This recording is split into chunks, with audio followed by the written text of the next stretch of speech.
Hi friends, welcome to my vlog. My name is Chirag. Guys, आप लोगों ने 83 देखी है क्या? मुझे लगता है कि काफ़ी लोगों ने देखी है और काफ़ी लोगों ने नहीं भी देखी है। और मैं कुछ दिनों से इसके रिव्यूज़ देख रहा था और काफ़ी लोगों ने काफ़ी सारी एक्सप्लेनेशंस दी है इस फिल्म के बारे में कि ये फिल्म क्यों नहीं चली और क्या रीज़न्स है। तो मुझे लगा कि क्यों ना इसके ऊपर एक वीडियो बनाया जाए और डिस्कस किया जाए कि ये जो फिल्म है ये क्यों नहीं चली, इसका कोर कोर रीज़न क्या है। तो जो इसके बहुत सारे फिल्म के पिलर्स हैं, जैसे एक तो इसके ग्रेट एक्टर्स हैं, रणवीर सिंह इसके डायरेक्टर है। इस फिल्म की जो कहानी है वो भी बहुत बहुत ही अच्छी कहानी है जिस पे एक बड़ी फिल्म बन सकती है। तो फिर ये फिल्म फ्लॉप क्यों हो गई? इसके पीछे जो एक मुझे रीज़न लगता है, ये जो मेरा अपना खुद का एनालिसिस है, वो है इसके डायरेक्टर कबीर खान। तो थोड़ा पहले समझते हैं कि कबीर खान के बारे में थोड़ा सा हिस्ट्री समझते हैं, तो हम फिर धीरे धीरे मुद्दे पे आ जाएंगे। तो हुआ क्या कि जब यशराज अपना प्रोडक्शन हाउस सेटअप कर रहा था, पहले तो खुद फिल्में बनाया करता था, मगर उसने धीरे धीरे सोचा कि अब हम प्रोडक्शन करेंगे, हम डायरेक्टर्स को लाएंगे, हम फिल्म बनाएंगे। तो उस दौरान कबीर खान उनकी कोर टीम में आ गए। अब वो कैसे आए? कबीर खान ने बहुत पहले एक डॉक्यूमेंट्री बनाई थी अफगानिस्तान को लेके, और वो डॉक्यूमेंट्री काफ़ी सक्सेसफुल हुई थी और वो डॉक्यूमेंट्री फिर इनने काफ़ी सारी एक्टर्स को दिखाई थी। वो उस टाइम पे जो जॉन अब्राहम है, सलमान खान है, और धीरे धीरे इनको रेफर, ये साजिद नाडियाड वालों को भी इनने वो डॉक्यूमेंट्री दिखाई थी और धीरे धीरे ये रेफर हुए थे टू यशराज। और यशराज में इनकी जो डॉक्यूमेंट्री थी वो उन लोगों को काफ़ी पसंद आई थी और उस वक्त पे उनको बहुत ही एक्टिव और इंटेलिजेंट और काफ़ी अच्छे फिल्म मेकर्स उनको चाहिए थे। तो उनने सोचा कि क्यों ना इस डॉक्यूमेंट्री पे एक फिल्म बनाई जाए, और तब बनी थी काबुल एक्सप्रेस, जो उनकी आई गेस पहली फिल्म थी। यशराज के बैनर में बनी थी। I am not very sure about the name. तो वो फिल्म बनी, वो फिल्म नहीं चली और उसके बाद फिर उनने बहुत सारी और फिल्में यशराज के अंडर पे की, काफ़ी सक्सेसफुल हुई। और होता क्या है कि यशराज हमेशा अपनी खुद की जो स्टोरीज होती है, स्क्रिप्ट्स होती है, वो खुद ही डेवलप करते हैं। जो उनके जो फाउंडर्स हैं, आदित्य चोपड़ा और यश चोपड़ा, ये जो थे पहले, तो वो क्या करते थे कि वो बेसिकली अपनी कहानियाँ, उनको जो कहानियों पे फिल्में बनानी थी, वो उस कहानी को डिसाइड करते थे। फिर एक टीम, राइटर्स की टीम होती है, और जो वो उसको पूरा का पूरा डेवलप करते हैं। और जब वो आइडिया डेवलप हो जाता है तो उसके बाद फिर वो एक डायरेक्टर को ऑन बोर्ड लाते हैं और वो उनको ब्रीफ देते हैं कि ये एक ऐसी स्क्रिप्ट है, इस स्क्रिप्ट को आपको बनाना है, इस तरीके से बनाना है और उसको पूरा का पूरा हमें एग्जीक्यूट करके देना है। इस पे जो क्रिएटिव कंट्रोल होता है वो बहुत ही कम होता है इन डायरेक्टर्स के पास। तो ये बेसिकली उस आइडिया को उनके बिहाफ पे एग्जीक्यूट करते हैं। ये सेम फंडा भट्ट साहब भी करते हैं, मतलब पहले भी करते थे, आज भी कर रहे हैं। वो एक बेसिकली एक उस पर एक सुप्रीम पावर रहते हैं और वो पूरा को पूरा कॉन्सेप्चुलाइज करते हैं, उनका विजन होता है। और उस विजन को एग्जीक्यूट करने के लिए फिर ये पर्टिकुलर डायरेक्टर्स या ये जो यंग डायरेक्टर्स होते हैं इनको हायर करते हैं और वहाँ वैसे पूरी फिल्म बनती है। अब ये होता है, इसका एक बेनिफिट और एक नेगेटिव क्या है। इसका बेनिफिट ये है कि आपको डेफिनेटली चांस मिल जाता है फिल्म बनाने का। बट नेगेटिव ये रहता है कि क्योंकि आप उसके क्रिएटिव कॉन्सेप्चुलाइजिंग के मतलब एक इतने पिलर नहीं होते हो, तो आपकी फोर्टे नहीं होती है स्क्रिप्ट राइटिंग।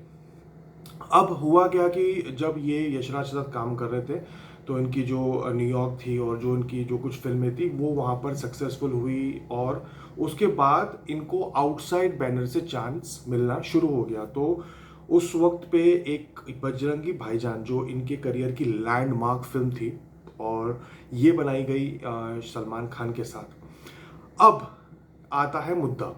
तो अब हुआ क्या कि ये जो बजरंगी भाईजान थी, इस पे जैसे मैंने कहा कि इनका जो बैकग्राउंड है वो मोर इनटू एग्जीक्यूशन है। इतना क्रिएटिव पावर, इतना क्रिएटिव ग्रेटनेस थोड़ी कम रहती है, ठीक है, क्योंकि ये शुरुआत से सिर्फ एग्जीक्यूशन में ही इन्वॉल्व रहते हैं। तो अब हुआ क्या कि बजरंगी भाईजान पे जो स्क्रिप्ट थी वो लिखी गई थी राघवेंद्र प्रसाद ने।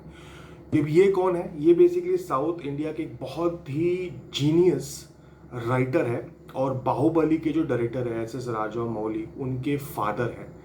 और इनकी एक मास लेवल पे जो फिल्में बनाई जाती है उसके ऊपर इनकी बहुत स्ट्रॉन्ग पकड़ है। इनकी जो स्क्रिप्ट राइटिंग है वो बहुत ही स्ट्रॉन्ग है।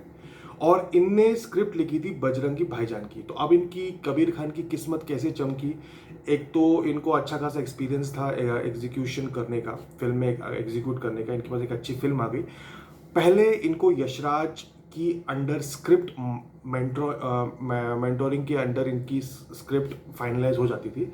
और अब साउथ इंडिया के बहुत बड़े जीनियस, मतलब literally genius, living genius writer Raghavendra Prasad ji, उनकी उनकी जो स्क्रिप्ट, उनका जो आइडिया और स्क्रिप्ट था बजरंगी भाईजान का, वो इन्हें एग्जीक्यूट करने का मौका मिल गया। अब ये बात जो आम पब्लिक है वो इतनी समझती नहीं है कि इसके पीछे के टेक्निकल्स क्या है। तो वो जो राइटर थे, उनकी फिल्म बजरंगी भाईजान हिट हुई, सुपर हिट हुई।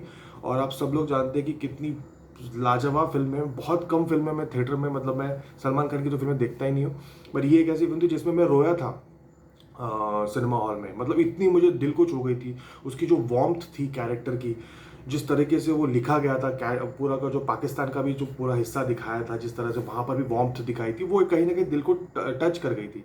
और इसके पीछे जो कोर रीज़न था, जो जो मेन जो इसका जीनियस था, वो थे इसके राइटर राघवेंद्र प्रसाद। और अब आपको मैं एक और चीज़ बताऊंगा कि जो बाहुबली है उसमें भी क्या होता है कि जो एस एस राजामौली है वो बहुत सारा क्रेडिट लेके जाते हैं। बट मैं आपको यहाँ पर भी आपको हाईलाइट करना चाहता हूँ कि इवन इन बाहुबली 1 और 2, इसमें बहुत सारा हिस्सा जो सक्सेस का है वो इन राइटर का है, राघवेंद्र प्रसाद जी का, जो कि एस एस राजामौली के फादर हैं। और अब हुआ क्या है कि अब 83 बनती है, और 83 में ना तो यशराज का क्रिएटिव कंट्रोल है, उनकी जो मेंटोरिंग है वो नहीं है। और ऑब्वियसली जो एक ग्रेट राइटर थे, राइटर है राघवेंद्र प्रसाद, वो भी इसमें इन्वॉल्व नहीं थे। तो हुआ क्या कि इन लोगों ने डिसाइड किया कि क्योंकि ये इतने सक्सेसफुल है, मैं यहाँ कबीर खान की बात कर रहा हूँ, कि उन्होंने डिसाइड किया कि भाई 83 बनाते हैं। इनको किसी ने आइडिया सुनाया होगा, किसी राइटर ने कुछ, और वहाँ से इनको ये आइडिया पिकअप कर लिया होगा और इन्होंने 83 बनाई। अब होता क्या है कि 83 जैसी फिल्म पे जो मेरा जो एनालिसिस कहता है वो ये कहता है कि आपने राइटर तो बेस्ट ले लिया, आपने सब्जेक्ट भी बेस्ट ले लिया। सब्जेक्ट को लेके बहुत सारे लोग ये बोल रहे हैं कि अरे यार, ये तो ये जो 83 का जो विन का जो पूरा कॉन्सेप्ट था, ये इतना नॉवल नहीं है, ये तो हम बहुत बार देख चुके हैं, इट इज़ नथिंग न्यू, इसके लिए इतनी बड़ी पिक्चर क्यों बनाई। बहुत सारे लोगों ने ये क्रिटिक दिया है। बट ऐसा नहीं है। देखिए दोस्तों, क्या होता है कि जब आप ये स्पाइडरमैन वाली फिल्म देखते हो, या फॉर एग्जांपल आप जेम्स बॉन्ड वाली फिल्म देखते हो, उसमें भी तो हमको पता ही है ना कि घुमा फिरा के क्या होने वाला है, but we still go and we watch it. क्यों? बिकॉज हमको वो 2 घंटे चाहिए टाइम पास के लिए।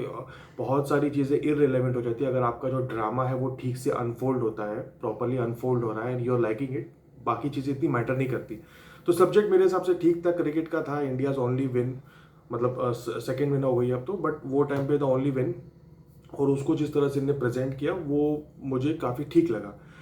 और इसमें जो एक चीज़ जो कमी थी वो मैंने आपको हाईलाइट की है कि इसमें जो राइटर थे इतनी बड़ी फिल्म के लिए, मिस्टर राघवेंद्र प्रसाद, उनका कहीं ना कहीं थोड़ा बहुत, क्योंकि बजरंगी भाईजान में भी उनका काफ़ी सारा कंट्रीब्यूशन था, तो यहाँ पर भी थोड़ा बहुत उनसे कुछ राय और या कुछ उनके व्यू पॉइंट्स लेने चाहिए थे। और अगेन मैं बोलता हूँ कि जब इतनी बड़ी फिल्म बनती है, डेफिनेटली डायरेक्टर भी चाहिए जिसके पास इतना सारा एक्सपीरियंस हो, स्क्रिप्ट भी अच्छी चाहिए, बड़े एक्टर्स भी चाहिए। मगर जो स्क्रिप्ट का डिपार्टमेंट है उसमें आपको बहुत ही एक स्पेशल जीनियस की ज़रूरत होती है, बिकॉज आप इतनी बड़ी बजट की फिल्म बना रहे हो, और उसमें जो ताना बाना है स्क्रिप्ट का, वो आपको किसी जीनियस से ही कराना पड़ता है। वो अगर आपने किसी कम स्टैंडर्ड के राइटर से कर दिया, तो फिर क्या होता है कि इतने बड़े एक्टर है आपके पास, इतना बड़ा आपके पास कॉन्सेप्ट है, पैसा है, आप खुद भी बहुत ग्रेट ग्रेट डायरेक्टर हो, मगर आप छोटे से, एक छोटा नहीं कह सकते, मगर एक डिपार्टमेंट की वजह से आप नीचे आ जाते हो। तो मेरा जो एनालिसिस है इसमें, कि मैंने आपको पूरा इनका डायरेक्टर का पूरा हिस्ट्री बताया, तो मेरे हिसाब से इसमें जो मेरे को कमी लगती है वो लगती है इसमें राइटर की। और इसमें एक उम्दा राइटर की बहुत ज़्यादा ज़रूरत थी। और अभी जहाँ तक मुझे समझ में आया है, सलमान खान ने अभी अनाउंस किया है कि वो बजरंगी भाईजान 2 भी बनाना चाहते हैं, और उन्हें ऐसा न्यूज़ में आया है कि उन्हें कबीर खान को ही इसके लिए बुलाया है। और इसमें जो सेम राइटर है राघवेंद्र प्रसाद, उनको अभी फिर से कहा गया है कि आप स्टोरी लिखिए। तो इस पूरे जो फोकस है वो है मेरा इन राइटर के ऊपर, और मुझे इनको आप तक लाना था कि आप भी इनको थोड़ा सा स्टडी करिए। आप भी थोड़ा, जब आपके पास टाइम है तो गूगल करिए इनकी कौन सी फिल्में हैं, क्या फिल्म है, इनके इंटरव्यूज़, तो आपको इनके बारे में भी मालूम पड़ेगा। तो आई होप गाइज आपको ये अच्छा लगा होगा, और अगर आपको अच्छा लगा है तो प्लीज़ इसके बारे में कमेंट करिए। Also please subscribe to my channel. आप लोग देखते हैं बट कोई सब्सक्राइब ही नहीं कर रहा है, बट प्लीज़ सब्सक्राइब करिए। And that's it for today.